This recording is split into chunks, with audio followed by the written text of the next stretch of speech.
Assalamualaikum warahmatullahi wabarakatuh. Jangan di-skip, jangan di-skip. Kecaruk maning ambi ison ning podcast Mandua Banyuwangi. Senior Islamic High School to Banyuwangi, Great Dignity. Assalamualaikum warahmatullahi wabarakatuh. Halo Sobat Mandawangi, kembali lagi dengan saya Danira Putri Nurdiana di segmen Baca, Bincang Apa Aja. Nah, kali ini kita comeback lagi nih. Sekian lama episode podcast sudah lama tidak tayang, dan kali ini mungkin Sobat Mandawangi udah pada penasaran ya dengan special guest kita hari ini. Oke, jadi aku bakal kasih clue dikit ya. Nah, beliau ini merupakan siswi berprestasi alumni Mandua Banyuwangi. Kita sambut, Assalamualaikum Kak Maya. Waalaikumsalam. Nah, teman-teman, mungkin Sobat Mandawangi masih belum tahu nih Kak Maya. Kira-kira Kak Maya ini sekarang menjadi mahasiswi di universitas mana nih? Oke, terima kasih. Sebelumnya perkenalan dulu mungkin ya. Oke. Sebelumnya halo teman-teman semuanya dan juga Sobat Mandawangi yang melihat pada episode kali ini. Perkenalkan, saya Anita Mayasari, biasa dipanggil Maya. Saya merupakan alumni Mandua Banyuwangi angkatan lulusan 2023. Wow. Lulusan tahun kemarin. Dan untuk saat ini saya berkuliah di Politeknik Negeri Banyuwangi semester 3 dalam jurusan pariwisata. Masya Allah. Jadi kakak ini masih mahasiswi di Poliwangi. Betul. Oke. Nah teman-teman, kalau teman-teman masih belum tahu, Kak Maya ini dulu juga menjadi siswi yang aktif di Madrasah Aliyah Negeri 2 Banyuwangi. Nah Kak, dulu kakak ini kira-kira aktifnya di Mandua Banyuwangi itu di bidang organisasi atau ikut keterampilan apa? Bisa dijelaskan mungkin? Oke. Kalau kilas balik dulu ya berarti ya ini ya. Kalau kilas balik dulu itu waktu saya masih di Madrasah Aliyah Negeri 2 Banyuwangi, saya dulu mengikuti kelas 1 pertama kali masuk di MAN itu ikut dari organisasi siswa intra madrasah, ikut OSIM waktu itu. Satu periode keren. itu ikut OSIM dan kebetulan waktu itu di bagian pariwisata. Di Kementerian Pariwisata waktu itu, yang dulu itu namanya Kementerian Pariwisata. Terus waktu itu yang tahun selanjutnya lagi alhamdulillah ikut OSIM lagi, dan juga ada tambahan lagi sama ikut jurnalistik. Wah, yang tahun kedua. Nah, Kak, kalau itu kan kegiatannya kakak dulu waktu di Mandua Banyuwangi. Nah, kira-kira Kak Maya ini sekarang kegiatannya ngapain aja sih kalau boleh tahu selama menjadi mahasiswi ataupun sudah menjadi alumni Mandua Banyuwangi seperti itu? Kegiatan yang sekarang berarti ya? Iya, kesibukannya. Nah, setelah dari lulus dari MAN ini kan saya di sini ikut jurnalis nih ya di sini. Betul. Nah, saya ikut jurnalis di sini tuh pas waktu kuliah itu kayak mikir-mikir, kira-kira ilmu jurnalis yang sudah saya dapatkan di MAN ini saya lanjutkan gak ya? Kayak mikir-mikir. Terus di Poliwangi itu ada tentang yang organisasi, yang tentang jurnalis tuh apa ya kira-kira, itu saya tuh waktu itu bingung. Jadi waktu awal dari mahasiswa baru, masih maba-mabanya itu, saya itu ikut UKM seni. Kalau di Poliwangi itu namanya Geniwangi. Oh, Geniwangi. Ya, waktu itu ikut yang bagian bidang paduan suara, sama waktu itu ikut staf magang BEM Poliwangi waktu itu. Jadi staf magangnya kampus. Terus waktu itu berjalannya waktu, staf magang itu udah habis. Kalau mau lanjut harus jadi staf tetap dan daftar lagi. Waktu itu bingung kan, daftar nggak ya? Oh, ternyata daftar waktu itu ya. Alhamdulillah daftar, dan sampai saat ini kebetulan ikut di bidang pemberdayaan perempuan. Wah, nah, keren. Untuk yang bagian jurnalistik ini, waktu itu saya bingung nih, di Poliwangi itu tentang jurnalis itu apa. Terus saya cari tahu ternyata ada organisasinya itu namanya UKM Pers UKM Poliwangi gitu namanya kan. Terus saya udah daftar gini ya kan, udah ikutin semua wawancaranya, udah semua persyaratan tuh udah saya lengkapin, Danira. Nah, setelah itu udah ada pengumuman terkait yang lolos di pers itu siapa aja, dan kebetulan alhamdulillah waktu itu lolos. Tapi Alhamdulillah. waktu itu ternyata ada pendaftaran media center juga di Poliwangi. Terus habis itu saya kan juga tertarik nih, oh ada media center juga nih. Iya. Bingung kan, terus akhirnya tanya ke orang tua waktu itu, gimana ya, terus sama orang tua diizinkan yang media center. Akhirnya ya sedih juga ya, akhirnya Iya. saya harus meninggalkan yang pers itu Pers. tadi, meskipun juga sama-sama di bidang medianya, tapi sama orang tua saya itu dibilangin kayak ambil satu aja daripada dua-dua, kan sama-sama berjalannya di bidang jurnalis nih ya. Betul. Jadi suruh ambil satu aja, tapi waktu itu saya akhirnya belum pengumuman di media centernya itu belum pengumuman saya itu bakal lolos atau enggak. Tapi saya itu waktu itu kayak daripada saya nyabang-nyabang kan ya, kasihan Betul. dari persnya juga waktu itu. Jadi saya terus mengundurkan dari pers juga karena juga restu dari orang tua saya kan dari yang media center nih ya. Iya. Jadi waktu itu lanjut di media centernya, ikut daftar, ikut wawancara sama pembinanya langsung kayak gini wes kayak sama Ya, Danira face to face ini, iya gini. face to face banget gitu. Langsung suruh wawancara, terus sama ada praktek sedikit. Jadi sebelum ditetapkan menjadi tim media center di Poliwangi, itu langsung ada masa-masa magangnya. Jadi di masa magang itu suruh membuat project. Dari situ dinilai gimana project ketika kita mengeluarkan produk dari kita sendiri itu seperti apa, itu yang akan menentukan media center. Nah waktu itu alhamdulillah lolos. Terus sampai sekarang ini jadi ikut di bagian jurnalisnya. Saya melanjutkan di Poliwangi itu ikut media center. Dan sekarang saya kebetulan di bagian presenter di media center. Wow, keren banget Mbak Masya Maya. Allah, terima Masya kasih, Allah. terima kasih. Berarti Mbak Maya ini juga di Poliwangi masih aktif ya, mengikuti BEM juga, media Betul. center juga, keren. Nah, Kak, boleh tanya nggak kalau semisal bisa mengikuti banyak banget kegiatan, sehingga kan biasanya kita ada trouble buat manajemen waktu. Nah, gimana tipsnya Kak Maya buat teman-teman Sobat Mandawangi yang nonton hari ini juga agar bisa memanajemen waktu dengan jadwal yang begitu padat? Apakah membuat schedule atau gimana? Kalau dari aku nih ya, Betul. tips dari saya sendiri pasti ikut. Kalau dari cutting saya tuh bilangnya ikut 3 UKM itu terlalu banyak karena pasti padat kan ya. Betul. Apalagi belum masa-masa kuliahnya dengan akademiknya, dengan tugasnya itu. Tapi waktu itu udah mantepin untuk ikut 3, meskipun yang satunya kalau media center ini bukan UKM ya, itu masuknya itu di bawahnya Humas, tapi kan hitungannya itu sama-sama kayak organisasi gitu kan ya. Iya.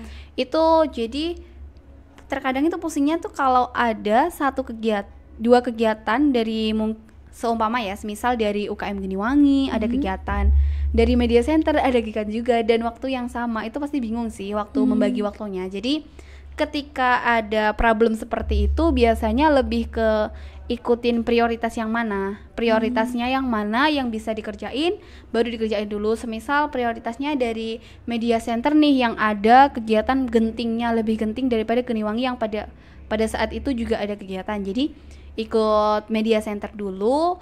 Terus semisal dari media centernya ternyata udah selesai, ternyata di Geniwanginya belum selesai, biasanya saya langsung join di Melanjutkan. Geniwangi. Ya betul, Oh, ngelanjutin oke. gitu. Untuk yang kegiatan sehari-harinya biasanya saya itu kayak kalau ada apa-apa diinget-inget, biasanya saya catat di notes. Kalau di HP kan biasanya ada notes yang bisa ditampilin di layar utama nih ya. Karena kan emang saya menyadari kalau diri saya sendiri itu pelupa, Danira. Jadi di HP itu kalau di layar yang home screen yang utama Yang itu utama. ada notes yang itu isinya kegiatan-kegiatan gitu. Karena kalau mungkin di balik-baliknya ada kemungkinan tuh saya lupa. Jadi kegiatan-kegiatannya itu saya taruh dicatat terus sama tanggal-tanggalnya. Jadi kemungkinan kalau ada besok ada kegiatan ini terus saya lihat, alhamdulillah nggak ada kegiatan yang lainnya, jadi nggak bentrok gitu, nggak bingung bagi waktunya lagi. Alhamdulillah. Ya jadi dicatat itu penting. Nanti bisa bagi kayak dari jam pagi mungkin harus kemana, siang kemana, atau sorenya ternyata free nih gitu, bisa istirahat mungkin ya Iya. gitu. Oh gitu guys tipsnya. Dicatat ya Kak. Dari entah itu dari tulisan atau dari HP juga bisa. Iya betul. Oke. Lalu kira-kira Kak Maya selama menjadi orang yang sibuk sekali nih. Nah itu Gak juga sih. Nah itu kira-kira kakak gimana caranya bisa kan kelihatannya mungkin teman-teman banyak juga yang kenal Kak Maya itu selama menjadi siswi di Madrasah Aliyah Negeri 2 Banyuwangi atau di Poliwangi ini Kak Maya terkenal dengan ramahnya. Gimana sih Kak cara membangun karakter yang positive vibes-nya tuh luar biasa sehingga bisa menginspirasi teman-teman sekitarnya juga gitu. Kalau itu jujur baru tahu ya Danira ya. Terima kasih Danira. Terima kasih juga buat teman-teman yang mungkin mempunyai pendapat yang sama. Sejujurnya kalau dari saya sendiri juga nggak tahu ya, karena saya melakukan itu kayak ya udah dilakuin aja, nggak tahu tentang bagaimana pendapat dari orang lain. Tapi kalau diminta tipsnya biar bisa untuk terus ramah sama orang itu pasti itu jangan lupa tersenyum. Apapun itu keadaannya, itu jangan lupa tersenyum meskipun kalau lagi susah ya. Kalau semisal kita mungkin emang ada ya biasanya kalau problem-problem di rumah ya, biasanya ada. Tapi ketika di luar ataupun ketika kita masih di sekolah atau di mana tuh kalau bisa ya disembunyikan dulu lah masalah pribadi itu. Nah, tapi kalau ketika kita di sekolah ternyata masih udah nggak kuat nih, pengen sedih, lagi pengen sendiri gitu, biasanya cari tempat yang bisa dibuat sendiri, entah itu di kamar mandi ataupun mungkin bisa main HP dulu. Biasanya kan kalau orang-orang main HP itu pasti kayak ada orang yang lain, biasanya kan masih nggak diajak ngomong nih ya. Betul. Karena tahu kalau masih ada kepentingan, biasanya ya udah main HP sambil dinikmati kesendiriannya itu. Baru kalau udah mau bersosialisasi sama orang lagi ya Bisa. senyum, pokoknya jangan lupa. Itu sih menurut dari saya, itu jangan lupa pokoknya tersenyum semuanya. Iya. Karena senyum itu sedekah juga. Iya, senyum itu ibadah ya Danira. Iya, betul banget Kak. Nah, kira-kira Kak Maya ini selain juga mungkin karena suka ramah juga, terus gimana kakak bisa mempertahankan karakteristik kakak? Karena kan nggak semua orang nih punya karakter yang bener-bener luas, flawless kayak gitu. Nah mungkin Mbak Maya juga ini dari situ juga alhamdulillah bisa dari segi usahanya juga bisa membawanya sampai dinobatkan menjadi duta daerah. Betul. Nah kira-kira Mbak Maya gimana sih Kak proses apa aja nih yang udah dilalui selama mengikuti duta daerah yaitu Jebeng Tulik? Karena habis dinobatkan guys seperti itu. Tapi udah berlalu ya. Alhamdulillah. Alhamdulillah ya, alhamdulillah juga terima kasih. Mengenai karakter dulu nih ya, tentang karakter tadi. Kalau dari karakter sih menurut dari saya sendiri, alhamdulillah saya juga punya lingkungan yang benar-benar mensupport saya, teman-teman yang positif, keluarga juga yang selalu mendukung, mensupport apapun itu dari saya. Dan teman-teman saya itu positifnya itu kayak terkadang itu nggak hanya dengan saya, pun dengan antar teman-teman yang lainnya itu terkadang kalau temennya ada yang melakukan kesalahan, biasanya kita tuh saling kayak negur gitu loh. Nah dari situ mungkin ya yang bisa meningkatkan kualitas kita bersama-sama. Jadi kita dalam pertemanan itu kayak saling mensupport, saling memperbaiki diri bareng-bareng, saling mengevaluasi satu sama lain untuk kepentingan kita bersama-sama, biar baiknya itu nggak hanya baik satu orang, tapi baiknya tuh bareng-bareng dalam satu pertemanan itu. Jadi mungkin kalau bisa dikatakan karakternya bisa stay kayak gitu, mungkin bisa dengan pertemanan saya tadi yang bisa membantu untuk Maya ojo ngono gitu. Biasanya diingetin gitu, benar. Diingetin ya. Kalau tentang perjalanan menuju yang penobatan tadi, sebenarnya itu perjalanan yang panjang sih, karena fun fact di balik itu semuanya, saya udah mengikutin pemilihan duta daerah ini 3 kali yang sekarang ini. Jadi nggak pertama kali sekarang langsung bisa lolos, tapi udah mengikutin 3 kali tesnya sampai akhirnya sekarang ini. Jadi lumayan panjang ya. Betul. Dan dari perjalanan itu bisa buat ngevaluasi saya sendiri. Jadi dari perjalanan yang pertama mungkin masih belum rezekinya, masih belum mendapatkan hasil yang diinginkan, itu mungkin bisa untuk memotivasi saya sendiri. Mungkin ya kalau awal-awal kayak sedih ada lah pasti ya, habis ada pengumuman gitu kayak sedih ya, tapi gimana kalau kita berlarut-larut dengan kesedihan itu, kita nggak akan maju nih. Jadi dari situ kayak ya Allah, semoga mungkin aku yang tahun ini tuh mungkin aku kurangnya di sini. Oh ya wes, bismillah, tahun depan bisa diperbaiki lagi bagian ininya. Jadi lebih was-was di bagian A-nya ini yang kemarin kurang maksimal gitu.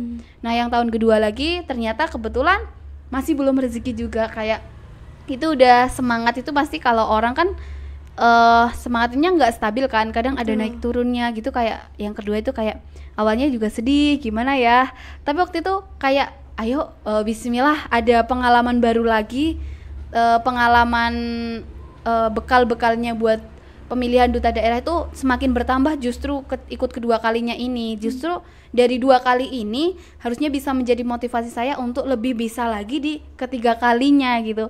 Akhirnya yang kemarin yang ketiga kalinya kayak bismillah wis, apapun itu pokoknya dilakukan dengan baik, bismillah, berdoa dan berusaha semaksimal mungkin. Entah itu hasilnya seperti apa, dipasrahkan sama Allah.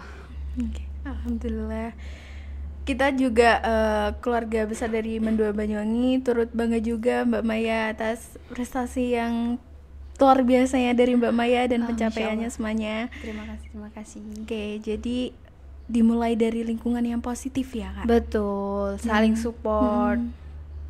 Dan juga ya prosesnya begitu kompleks dan banyak banget mesti trouble-troublenya juga dalamnya. Betul. Tapi keren banget Mbak Maya bisa sampai ada di titik sekarang ini. Masya Allah, amin. Semoga juga bisa membawa teman-teman jurnalis semuanya, teman-teman Mandawangi untuk juga jangan patah semangat meskipun entah itu ajang-ajang yang lainnya ya, mungkin perlombaan, mungkin lomba apa itu yang madrasah itu, yang lomba sains madrasah itu. Iya, semoga yang dari situ juga teman-teman yang mungkin ikut lomba itu dari kelas 1 ternyata masih belum rezeki, bisa menjadikan hal itu untuk bekal untuk bisa lebih bersiap diri lagi di ajang yang berikutnya. Jadi bukan malah patah semangat dari situ ya. Betul. Semoga bisa menjadikannya sebagai motivasi untuk lebih giat lagi di tahun kedepannya. Betul tuh teman-teman. Betul. Jadi dimulai dari kegagalan hingga jadi evaluasi, dan kegagalan tidak tidak mengkhianati kita gitu. Maksudnya memberikan pelajaran pasti ya Kak. Betul, kegagalan bukan akhir dari segalanya. Justru itu awal dari suatu perjalanan yang baru. Nice. Oke. Aku tidak bisa berkata-kata karena dari tadi deg-degan ya teman-teman. Kenapa tuh? Karena bertemu dengan Masya Allah orang-orang hebat. Masya Allah, Mbak Maya salah satunya juga. Masya Allah. Dan mungkin habis ini kan kakak udah dinobatkan sebagai duta daerah juga, menjadi mahasiswi aktif di Poliwangi. Kira-kira Mbak Maya ada target atau misi nggak habis ini buat ngapain biar bisa terus berkembang gitu? Oh, kalau misi saya mungkin tidak usah muluk-muluk. Yang penting misi dari saya itu selama saya hidup, kalau bisa itu bermanfaat buat orang-orang di sekitar saya ataupun orang-orang yang jauh di sana. Yang penting selama saya masih hidup, saya masih bermanfaat gitu. Itu sih dari saya sendiri. Oke, Masya Allah, keren. Masya Allah, terima kasih. Nah, last but not least ya. Wah, apa tuh? Mungkin Mbak Maya bisa kasih inspirasi atau motivasi buat teman-teman Sobat Mandawangi yang nonton kali ini. Kami juga dari tim TV Mandua Banyuwangi terima kasih banyak karena Mbak Maya sudah datang untuk menyempatkan waktunya ini. Terima kasih Mbak Maya, dan mungkin ada sedikit wejangan buat Sobat Mandawangi yang menonton kali ini. Kalau dibilang wejangan agak berat ya. inspirasi aja Iya deh. betul, boleh kasih sedikit kata-kata buat teman-teman semuanya biar lebih semangat lagi ya. Betul. Apalagi Sobat Mandawangi yang nonton sekarang dari rumah ataupun dari manapun itu. Dan juga buat teman-teman jurnalistik perwakilannya di Danira ini sekarang, titip juga buat teman-teman jurnalis yang lainnya, buat Sobat Mandawangi yang ada di rumah. Jangan lupa untuk terus semangat, terus mencoba banyak hal-hal baru, mumpung masih muda. Jadi semuanya coba hal-hal baru itu, nikmati pengalamannya, nikmati prosesnya, dan jangan sampai mudah untuk menyerah dalam suatu mungkin lomba-lomba yang diikuti, karena mahasiswa siswi-siswi sekarang banyak kan yang ikut lomba itu. Jangan mudah menyerah, jadikan kegagalan itu buat pengalaman lebih baik lagi untuk maju lebih baik ke depannya, dan tetap semangat semuanya, terus bermanfaat buat orang-orang lain. Semangat juga buat jurnalistik Banyuwangi untuk terus menyala. Terima kasih Kak. Sama-sama. Oke. Wah, jadi itu tadi teman-teman perbincangan kita kali ini dengan Kak Anita Maya. Terima kasih. Terima kasih Kak. Terima kasih juga Sobat Mandawangi yang sudah menonton episode podcast kali ini. Nantikan keseruan episode podcast kita selanjutnya. See you in the next time. Dadah. Terima kasih Danira. Terima kasih Kak Maya. Terima kasih Mandawangi.